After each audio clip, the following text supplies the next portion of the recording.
Breaking news చూస్తున్నాం. వైఎస్ఆర్సీపీ నేతలకు వరుసగా ఎదురు దెబ్బలు తగులుతున్నాయి. ఇప్పటికే వల్లభనేని వంశీ, పోసాని కృష్ణమురళి, నందిగం సురేష్ వంటి నేతలు కేసుల్లో బుక్ అయ్యారు.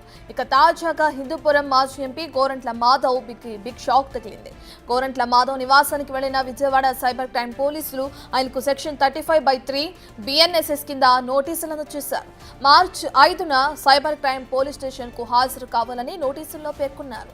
2024 నవంబర్ 2వ తేదీన సైబర్ క్రైమ్ PS లో మహిళా కమిషన్ మాజీ చైర్మన్ వాసిరెడ్డి పద్మ ఫిర్యాదు చేశారు. దీంతో ఆయనపై పలు సెక్షన్ల కింద పోలీసులు కేసు నమోదు చేశారు. ఓ ఇంటర్వ్యూలో పోక్సో కేసులో బాధితురాలి పేరు గోరంట్ల మాధవ్ చెప్పారని ఆయనపై కేసు నమోదు చేశారు.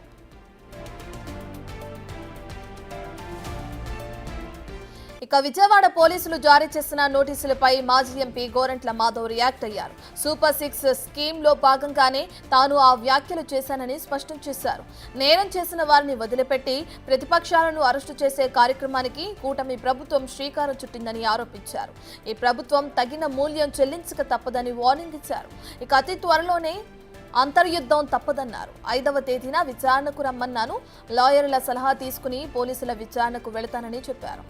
ఇక ప్రింట్ మీడియా, సోషల్ మీడియాలో వచ్చిన పేర్లను మాత్రమే తాను ప్రస్తావించానని, దానిపైన కేసు నమోదు చేసి అసలైన ముద్దాయిలను వదిలిపెట్టారని ఫైర్ అయ్యారు.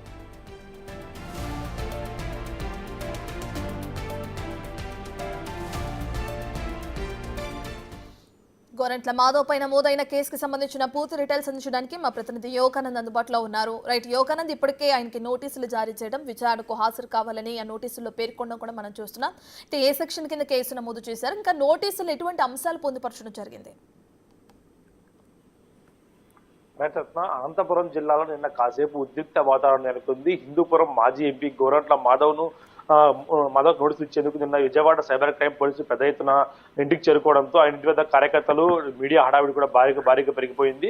అయితే నవంబర్లో గత ఏడాది నవంబర్లో ఒక అత్యాచార బాధితురాల పేరుని ప్రెస్ మీట్ లో వ్యాఖ్యానించారంటూ కూడా మాజీ మహిళా కమిషన్ చైర్మన్ వాసిరెడ్డి పద్మ ఇచ్చిన ఫిర్యాదు మేరకు ఆయనపై పోలీసులు కేసు నమోదు చేశారు. దీని గురించి మరింత మాధవ్ గారిని అడిగి తెలుసుకునే ప్రయత్నం చేద్దాం. సార్ చెప్పండి, మీకు నోటీస్ నేను వచ్చారు, ఆ నోటీసులో ఏముంది, ఎన్ని గంటలకు మీ ఇంటికి వచ్చారు సార్? నిన్న సాయంకాలం ఇంటికి రావటం జరిగింది. వచ్చి మీ పైన కేసు రిజిస్టర్ అయింది, నోటీసులు తీసుకోవాలా, 5వ తారీఖు నాడు విజయవాడకు హాజరు కావాలనే ఉద్దేశంతో నోటీసును ఇవ్వడం జరిగింది. ఆ నోటీసును నేను తీసుకుని 5వ తారీఖు నాడు వీలైతే నేను వస్తా, లేని పక్షంలో నా కార్యక్రమంలో నా బిజీ షెడ్యూల్గానే ఉంటే షెడ్యూల్ని ఒకసారి చూసుకొని మళ్ళీ తెలియజేస్తాననే మాటను చెప్పడం జరిగింది. ఖచ్చితంగా నేను పోలీసుకు కానీ, కోర్టులకు కానీ, చట్టాలకు కానీ సహకరిస్తానని ఈ సందర్భంగా తెలియజేస్తాను. ఇప్పటికే నందిగం సురేష్, అలాగే వల్లభనేని వంశీ, నిన్న పోసాని కృష్ణమురళి, తర్వాత మీకు నోటీసులు రావడం, ఇదంతా ఏం చేస్తారు? మనం ఒకసారి గమనిస్తే ఈ రాష్ట్రంలో రాజ్యాంగం కానీ, ప్రజాస్వామ్యం కానీ, ప్రతిపక్షం కానీ, ప్రశ్నించే గొంతు కానీ ఏమీ ఉండకూడదు అన్నది ఈ ప్రభుత్వ ఉద్దేశంగా మనం భావించవచ్చు. రాష్ట్ర ప్రజలు కూడా అదే భావనతోనే ఉన్నారు. ఈవెన్ ప్రతిపక్షం లేకుండా ఏకపక్షము అంటే రాజరికము, ఇది నవాబుల పరిపాలనను అనుకుంటున్నారో ఏమో చంద్రబాబు నాయుడు గారు. ఇంత దుర్మార్గంగా, ఇంత దౌర్జన్యంగా పరిపాలనను ఏ రాష్ట్రంలో కూడా, యావత్ భారతదేశంలో మనం చూసుకుంటే ఏ రాష్ట్రంలో కూడా ఇలాంటి దుర్మార్గమైన పరిపాలన, ఇలాంటి దౌర్జన్యమైన పరిపాలనను మనం ఎక్కడ కూడా చూడలేము. ఇది చాలా బాధాకరం. ఒక అత్యాచార బాధితుల పేరు ప్రెస్ మీట్ లో ప్రస్తావించారు సార్, ఎందుకంటే మీరు ఒక మాజీ పోలీస్ అధికారిగా పనిచేశారు కాబట్టి అడుగుతున్నాం. నేను చెప్పేది ఏమంటే, అప్పటికే ఆ పేర్లు ఏవైతే బాధిత బాలికల పేర్లు, అత్యాచారానికి కానీ, హత్య జరిగిన బాలికల పేర్లను ప్రింట్ మీడియాలో, సోషల్ మీడియాలో ఆల్రెడీ చక్కర్లు కొట్టిన ఆ పేర్లను, అదే పేర్లను అవుట్ ఆఫ్ యాంగ్జైటీ సడన్గా ప్రొవోక్ అయ్యి మనము ఆ పేర్లను ప్రస్తావించడం జరిగింది. ఆ ముద్దాయిలను తొందరగా అరెస్ట్ చేయండి అనే క్రమంలో ఆ పేర్లను ఒకవేళ ప్రస్తావించిండవచ్చు. దాన్ని అసలు ముద్దాయిలను వదిలేసి ఇంతవరకు ముద్దాయిలను అరెస్ట్ చేయలేదు. కర్నూలు జిల్లా ముచ్చమరిలో జరిగిన ఏదైతే ఘటన ఉందో దాంట్లో ఇంతవరకు ఆ కేసులో ముద్దాయిలను కూడా అరెస్ట్ చేయలేదు. ముద్దాయిలను అరెస్టు చేయలేదు, ఇదేమి ప్రభుత్వము అని ప్రశ్నించిన నన్ను అరెస్టు చేస్తామని చెప్పి పోలీసు వాళ్ళు ఇంటికి రావడం అనేది చాలా హాస్యాస్పదము.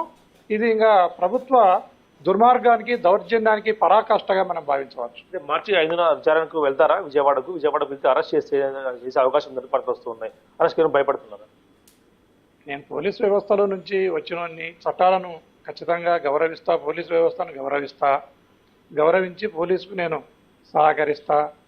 నిజంగానే నేను ప్రెస్లో మాట్లాడిన విషయం అరెస్టుకు లేదా రిమాండ్ చేయడానికి తగిన విధంగా ఉంది ఈ కేసు అని పోలీసు భావిస్తే అరెస్టు చేయవచ్చు, లేదంటే పోలీసు బెయిల్ మీద రిలీజ్ చేయవచ్చు, ఏదైనా చేయవచ్చు. నేను అన్నిటికీ సిద్ధంగా ఉన్నా. నేను ఖచ్చితంగా పోలీస్ ఇన్వెస్టిగేషన్కి కోఆపరేట్ చేస్తాను. మీరు ముందే ఊహించారా నోటీసులు వస్తాయి లేదా పోలీసులు వస్తారు, మన ఇంటి కేసులు మన మీద బుక్ అయ్యాయి, ముందే వస్తాయని ముందే ఊహించారు? సరే, నేను పోలీసు కేసు రిజిస్టర్ చేసినారు. ఇన్వెస్టిగేషన్లో భాగంగా పోలీసులు రానివచ్చు, లేదా వచ్చి ఒక సమ్మనో నోటీసు ఇచ్చిపోవచ్చు అని భావించడం జరిగింది. అందులో భాగంగానే నిన్న పోలీసు వాళ్ళు రావటం జరిగింది, వచ్చి నాకు నోటీసులు సర్వ్ చేయడం. తదుపరి కార్యాచరణ ఏ విధంగా ఉండబోతుంది సార్? ఎందుకంటే మార్చి 5నే దగ్గరలో ఉంది కాబట్టి ఎలా ఉండబోతుంది? దానికేం ప్రత్యేకంగా ప్రిపరేషన్ ఏమి అక్కర్లేదు అనుకుంటున్నాను. కేసులు కూడా మీద పడతాయి. ఏం కేసులు పెట్టుకున్నా ఆ దొంగ కేసులు, ఆ కేసులు ఏమీ చేసుకోలేవు. ఈ ప్రభుత్వము ఇప్పటికే రాష్ట్రంలో 4 దిక్కుల కూడా అరెస్టుల పర్వం కొనసాగిస్తూనే ఉంది. పిన్నెల్లి రామకృష్ణారెడ్డిని అయితేనేమి, జోగి రమేష్ని అయితేనేమి, నందిగాం సురేష్ని అయితేనేమి, నిన్న పోసాని కృష్ణమురళిని అయితేనేమి, తర్వాత మా పేరుని నాన్నగారి మీద కేసు కట్టడం అయితేనేమి, రకరకాలుగా కేసులు కట్టడము, రిమాండ్ చేయడము, అబద్ధపు కేసులు, దొంగ కేసులు పెట్టి ఈ ప్రభుత్వము వైఎస్ఆర్ కాంగ్రెస్ పార్టీ కార్యకర్తలను, లీడర్లను హింసిస్తూ ఉంది. దీన్ని ప్రజలందరూ కూడా చూస్తూ ఉన్నారు, గమనిస్తూ ఉన్నారు. ఇప్పటికే ప్రజలు విసిగి వేసారిపోవడం జరిగింది ఈ ప్రభుత్వం పైన. ఖచ్చితంగా ఈ ప్రభుత్వం మీద ప్రజలంతా కలిసి, యావత్ రాష్ట్ర ప్రజలందరూ కలిసి వెనక్కి తిరిగే రోజులు కూడా దగ్గరలోనే ఉన్నాయని ఈ సందర్భంగా తెలియజేస్తున్నాం. చూసిన తర్వాత గోరంట్ల మాధవ్ ఖచ్చితంగా చెప్తున్నారు విచారణకు అయితే హాజరవుతారు, కాకపోతే ఎటువంటి పరిస్థితులకు భయపడేది లేదు, దొంగ కేసులు భయపడినట్టు కూడా చెప్తున్న పరిస్థితి ఉంది రత్న.